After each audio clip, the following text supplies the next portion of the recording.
In order to solve a rational inequality, we need to start by factoring the numerator and the denominator of the rational expression. So that's sort of like a getting ready step. You have to make sure everything's in factored form before you can find the roots, so solve the equation to find the x-intercepts, and then continue on to solve the inequality. So the first thing we need to do with this question, x squared minus 2x plus 1 over x squared minus 9, is my function, my rational function. I need to factor the top and the bottom. So I'm going to just call this whole thing f at x. That's the entire rational expression here. So f at x in factored form is equal to x minus 1 all squared, because negative 1 times negative 1 gives me positive 1, and negative 1 plus negative 1 gives me negative 2 in the middle. So I'm just simple factoring the top, and that is a nice perfect square. On the bottom we have two terms with a minus sign in between. Hopefully we're recognizing the nice perfect squares that are happening there. We know that it's going to be a difference of squares. So x, square root of x squared is x, square root of 9 is 3, 1's a plus, and 1's a minus. So I'm just putting it into factored form. So now I have x minus 1 all squared over x minus 3 times x plus 3, solving that for when it's greater than or equal to 0. So when is it equal to 0? Where are the x-intercepts? And when is it positive? When is it above the x-axis? So I want to start by finding the zeros from the numerator. So the x-intercepts come from setting the numerator equal to 0, because that will make the whole fraction equal to 0. And we want to do that because we want f at x or y to be 0.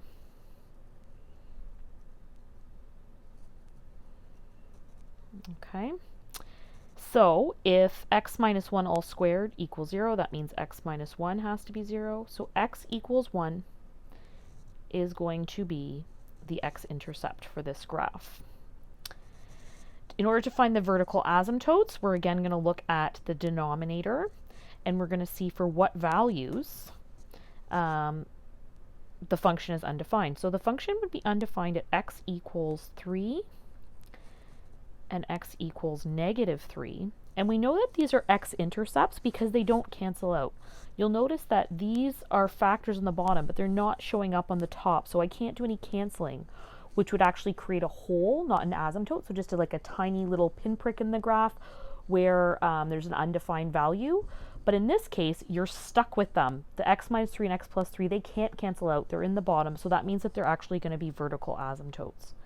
So if you can't remove them by factoring them out and canceling, then you know they're vertical asymptotes and not just single undefined values or holes. So we're just kind of glossing over that quickly, but that's how you would recognize that they're vertical asymptotes. So step 3, you're going to divide up the x-axis using zeros, the x-intercepts, and because it's rational, we also want to use the vertical asymptotes, because a function can go from positive to negative at an x-intercept. We know that from before. But it can also go from positive to negative, the function, at a vertical asymptote. There could be a change in that as well. So if I'm just solving for the x-intercepts, x equals 1 is the only answer. But if I'm also looking at the intercepts, I have to, or sorry, the vertical asymptotes, I also have to consider negative 3. And I have to consider positive 3.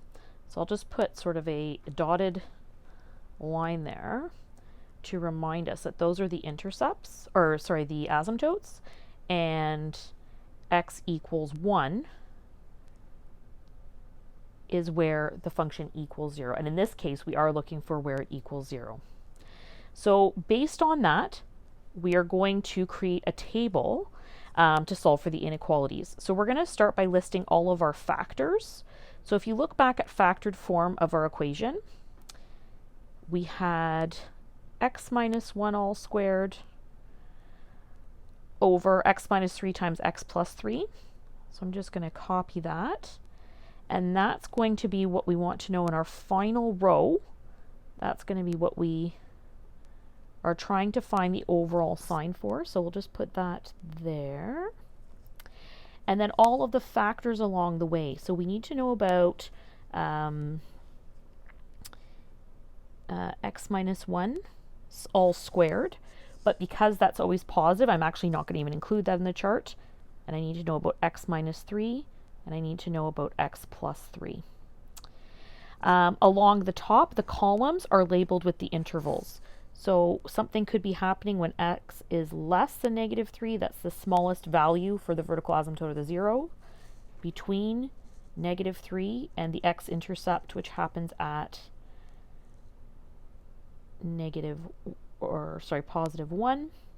Between 1 and 3, which is where the next asymptote happens. Running out of space here, I have to zoom in a little bit.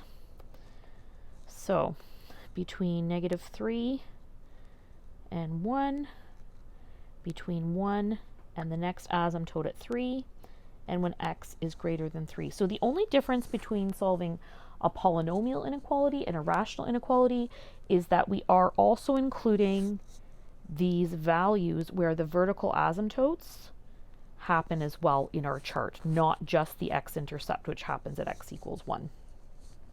So now we go through sort of the same process we did for polynomial inequalities, and we ask ourselves, when x is less than negative 3, what would be happening with x minus 3, with that factor? Well, it would be negative, because negative 4 minus 3, for example, would be negative 7. If you were in the region between negative 3 and 1, think of a sample value like 0. 0 minus 3 is still negative. X minus 3 is still negative in the next region as well, because a value like 2 minus 3 would be negative. When x is greater than 3, then x minus 3 will be positive, because 4 minus 3 or 5 minus 3 would be a positive value. If we're looking at the row for x plus 3, that factor, if x is less than negative 3, so a value like negative 4, then it would be negative. Negative 4 plus 3 would be negative 1. But if you pick a test value like 0 between negative 3 and 1, 0 plus 3 is positive, and then it's positive in all these other columns.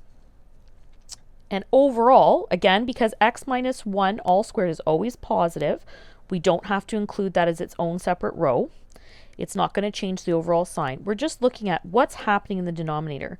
Well, a negative factor times a negative factor makes a positive factor. A negative times a positive makes a negative times a positive makes a negative, and a positive times a positive makes a positive. So now it's time to make our conclusions. We know that when we solve f at x, I called it, equal to 0, we know that that happens just at x equals 1. That's the only answer that we are, the only x-intercept that we need to include. And the vertical asymptotes are never going to be included because they're undefined values. We also wanted to know, where is f at x greater than 0? So where is it positive?